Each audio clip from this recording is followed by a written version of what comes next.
Here we go. We've got the draw for the 2023 Cincinnati Masters. Here are my predictions. Now, unfortunately, a few matches had already been played, but I will tell you what I would have thought when we get to them. I did think TFO would have beaten Greeksport, but I did think it was going to be a little bit easier than three tight sets. I would have thought, an American would be able to, get it done a little bit easier than what he did. So that was a little bit surprising. And the other one we can see on the screen at the moment, Shelton over Eubanks. I didn't pick that. Shelton's been ordinary since the Australian Open. And to be fair, he didn't beat a lot at the Australian Open. Sort of got a bit of luck of the draw, even though he does look like a player with a lot of weapons. I think he's got a lot of fine tuning that he needs to do. So yeah, I didn't really think he'd be enough to beat Eubanks, who I thought was a more mature player. But anyways, we'll get to that in a second. First up, Isner versus Thompson. I do think that Thompson will probably get the better of Isner. Isner is pretty long in the tooth nowadays. I don't really expect him to be that competitive for that much longer. Fils and Humbert. I think Fils is just a bit more talented. He's got a better future.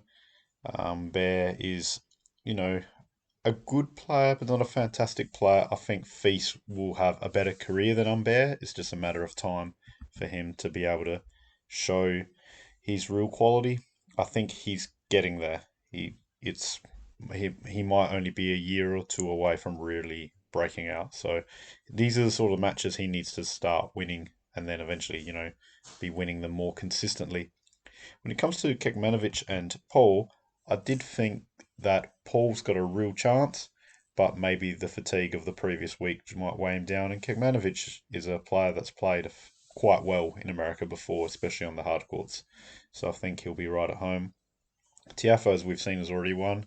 When it comes to the wild cards, as much as Nakashima is a pretty good chance, Wawrinka really should have the quality to get over the line there. Um, Obviously, Nakashima being on home territory should help out a fair bit, but Wawrinka, I think, just has too much weapons still, even though he is 38 years old. When it comes to Purcell and Harris, I'm surprising myself. I'm saying Purcell, even though I see him as a doubles player, and I do think that if Murray had lost to him, I think Murray should have definitely retired at the end of this year. I think it would have fast forwarded his retirement. Purcell is very impressive as a singles player for somebody who's primarily a doubles player, but that is not saying a lot. I don't think there's really many other really high level doubles players that are proficient in singles. I think a lot of really top level singles players could dominate in doubles. They just elect not to because it's less money. Purcell is one of the few that is, you know, doubles lifer really. He'll have his whole career in doubles, but he actually can be competitive in singles in ways that certain players such as the Bryan brothers were never able to be. So, heading down, we've got Hurkacz. Like I said, I didn't think Shelton would beat Eubanks, but there we go. Hurkacz, Kokkinakis. I do rate Kokkinakis as a player. I do think Hurkacz could be fatigued. I do think Kokkinakis is dangerous. I do think Hurkacz is a different class. And I think Hurkacz should be able to win, although I can see fatigue from the previous week setting in sort of soon. When it comes to Korda and Chorich, or Korich, I'm not sure of the name, I'll have to double check that one. Korda, I feel like it should be coming together for him now. He's on home soil, he's a very dangerous player. I do think he's got the weapons to win. It remains to be seen whether he will. He's been off for quite a while since that breakout Australian Open. Next, we've got Hachanov and Murray. I think peak Murray would embarrass Hachanov, but we're nowhere near peak Murray at the moment. He barely beat a doubles player last week, so if he even turns up to play, if he even is fit to play, I don't see him beating Hachanov. It is a possibility. I would be quite surprised if he won. I'd be even more shocked if he won more than one match here. Because Murray nowadays, he doesn't win easy, and given the hip, because he doesn't win easy, he's not really fresh enough to go deep into tournaments. Safiul and Jarry's an interesting one. It's a bit of a coin toss, really. I said Jarry, but I've got no real confidence in that. When it comes to Rusevori and Mutet, definitely thought that Rusevori has the weapons to be able to beat Mutet. Um, Rusevori has got a lot of power to his game and can be a very tricky opponent for many. Coming from Finland, he likes the hard court, even more so likes indoor, given the cold weather over there will keep a lot of tennis play indoors only. So, moving down. When it comes to about Manarino Gasquet, that doesn't surprise me at all. Gasquet's well past it. I'm not sure if he'll play much longer. I don't really see him being competitive next year and beyond, so I'm not sure why he would want to continue. Okay, when it comes to Hanfman and McDonald, I do think McDonald should have enough to win home ground. Hanfman, dangerous player, but McDonald, good form from the previous week and hence earned the wild card. When it comes to Berrettini and Felix, I think the Felix rot is going to continue. I wouldn't be surprised no matter which way it happened, because neither of them have been that impressive of late. But Felix was just so poor on his birthday just recently. Yeah, he's in a real bad rut. I hate to say it, but I think he needs a coaching change. Yes, he's got Tony Nadal, but is Tony Nadal the amazing coach, or did he just have that amazing once in a lifetime prospect? We don't really know for sure. When it comes to Dimitrov and Zverev, I think it's pretty clear that Zverev is the more impressive player nowadays. Dimitrov's best is already gone, and I don't really see him keeping up that well against Zverev on hard court. Has made US Open final before, so hard court is certainly not a surface where he struggles. Next, we've got Evans Musetti. Yes, Evans had won a tournament recently, but Musetti, I can't see him beating the very best that there are around the place. Evans, I was surprised that he had won that tournament recently. Musetti is still yet to come anywhere near his peak, especially off the clay. But does he have the weapons to be able to beat someone like Evans? He does, and I think he will. When it comes to Cerundolo and Lajovic, I think it's a bit of a coin flip again. Lajovic, I don't have a lot of confidence there. Cerundolo is quite a good player. Lajovic is a little bit more seasoned, more experienced. I think he's a smarter player due to spending more time on tour, but can't say I have a lot of faith in that result. Sonego, just above Shevchenko. Shevchenko's a very dangerous player. I do think there's a real chance for an upset here, but that is not the upset that I'm tipping at the moment. Lehechka over Fritz. It's got to be Fritz. He plays well here. He plays well in America. He's a very good hardcourt player. I think with home ground advantage as well and familiarity with conditions, I think he should be definitely favoured to win that one fairly easily, even though Lehechka is dangerous. When it comes to Norrie and Monfils, I'm not been that impressed with Norrie lately, so I'm going to go Monfils. I do think that he will run out of gas very quickly as the tournament goes on, but I do think he's got enough to beat Norrie. Norrie is not great for a 13th seed. When it comes to Diminor and Wolf, last week's finalist, I think will progress at least past Wolf. Wolf hadn't played that well last week. I don't see him magically turning it around. And Davidovich, Fokina, and Echeverry, bit of a coin flip again. Echeverry, I think, has definitely got the tools to win. Davidovich, Fokina's got the tools to self-implode. I think he'll do enough to win, although let's look at his chances for his next match. Shall be a bit interesting. Okay, when it comes to Alcaraz Thompson, Alcaraz way too much talent, way too much quality. It's just whether fatigue will play a part, but I just don't think it will. I think he's too good for Thompson in every way that you can imagine. Just not as fresh, I guess. When it comes to Fils and Kekmanovic, I do think that Kekmanovic has got enough to get it done. I think definitely Fils will be a more talented player. I think Fils will probably end up having a better career high ranking. Kekmanovic is better at the moment. Tiafoe, Wawrinka. Tiafoe is better at the moment. Wawrinka's way past his prime. Tiafoe on home ground advantage. should get it done. Purcell and Rude. Rude, I am not that impressed by generally, but he can beat Purcell for sure. Tsitsipas Shelton. Shelton, I'm surprised that he won one match. I'll be so blown away if he wins two. He's good enough to do it, but there's no real consistency at the moment. I think if anything, he's showing that he needs to spend a bit more time at challenger level to actually get some more matches under his belt. It's something I think happens to a lot of talented players when they're young.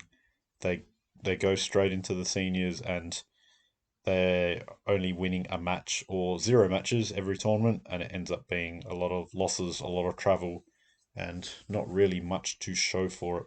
I think Shelton has been like that all year since his Australian Open.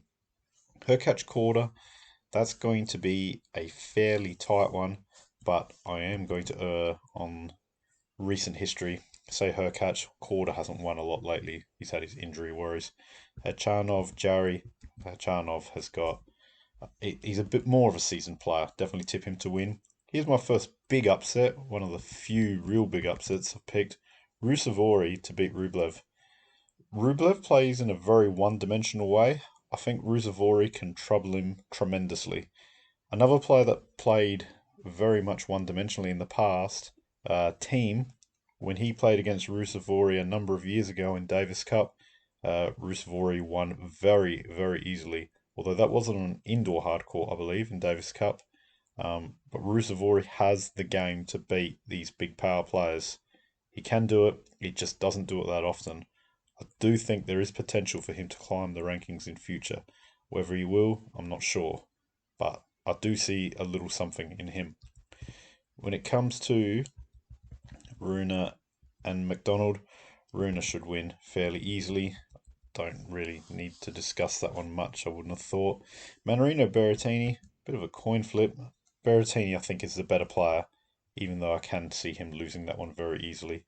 Maybe it's a little bit more of heart over head, perhaps. I like to see Berrettini do well. He's an impressive player to watch. The consistency's been a little all over the place, though. Even though he is definitely one of the best players on grass in the world, on hard and clay, a little bit more up and down from the former top tenor. Zverev Nishioka, I think it's just going to be way too hard for Nishioka. A much bigger server,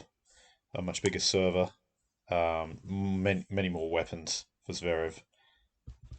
Musetti, Medvedev, clearly the person with a lot more pedigree on hard courts, especially in the United States.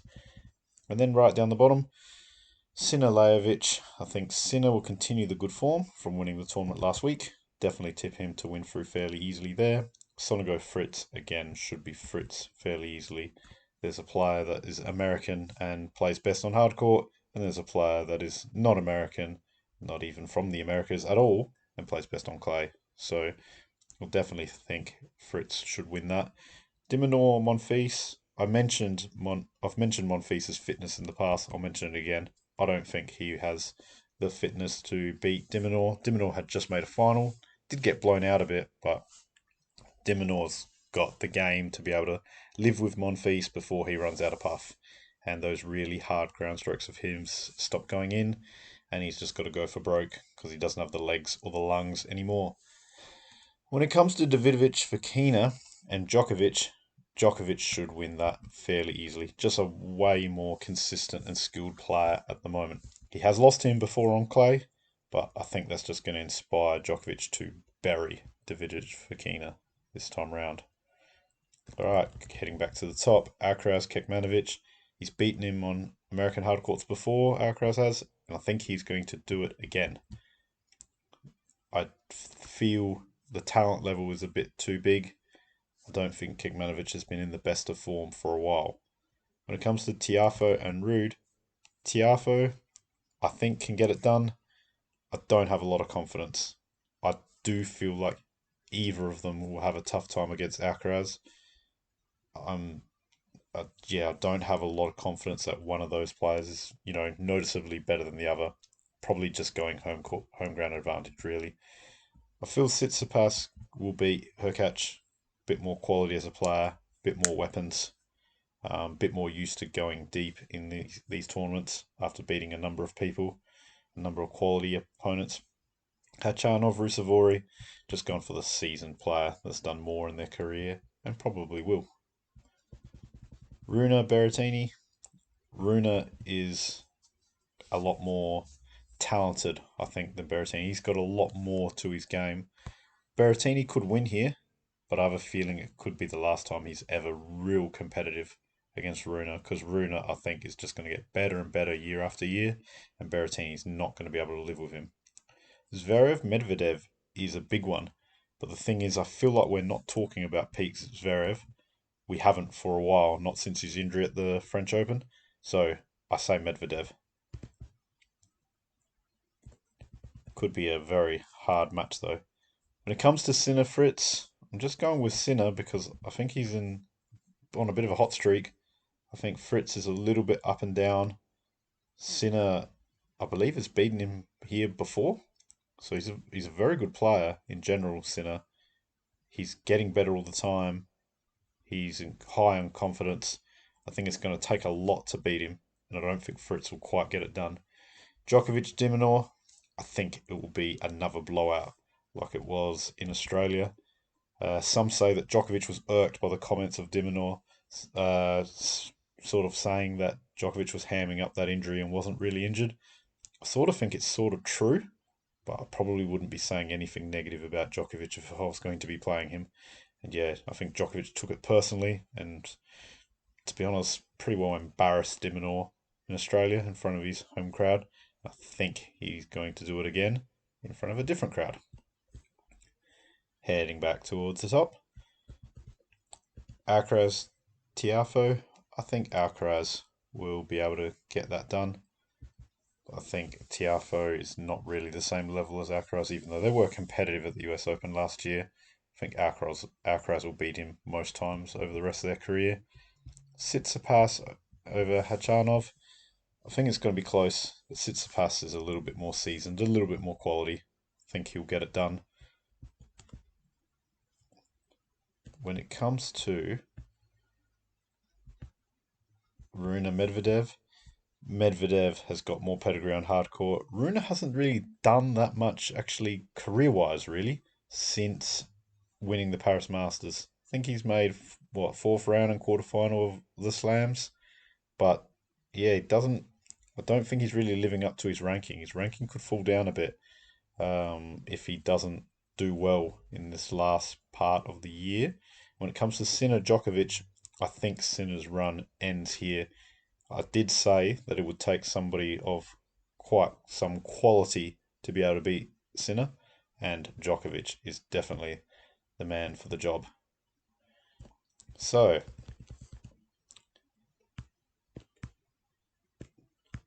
when it comes to the semi-finals, like I said, we're going to have Alcaraz, Tsitsipas, Medvedev, and Djokovic. And when it comes to Alcaraz, Tsitsipas, I think Tsitsipas doesn't really have the game to beat Alcaraz. I think he's got the game to be competitive sometimes, but I think it's in his head a little bit that he can't really beat Alcaraz. Alcaraz has just got a little too much power, too much movement, too much consistency off either wing, although we didn't see that last week. I do think Alcaraz can beat Tsitsipas in straight sets here. Maybe another upset here. I'm tipping Medvedev to beat Djokovic. I think Djokovic, 36 years old, hasn't played for a while. Medvedev was in decently good form last week until a bit of a shock loss to Dimonor. I think that's more of a flash in the pan rather than anything else. Medvedev has beaten Djokovic here before. Medvedev can do it again. And when it comes to the final, I think it's a very poor matchup for Medvedev. So I think Alcaraz will win. However, I did think Alcaraz was going to win Toronto and didn't come anywhere near it.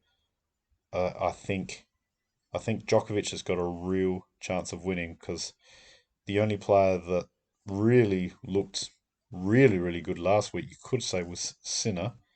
And maybe the Sinner Djokovic match earlier on will decide who ends up winning this because there's a number of players that either didn't play last tournament or were quite ordinary. Like Alcaraz had major struggles against Hurkacz, so I can't exactly say I'm tipping him with a lot of confidence here.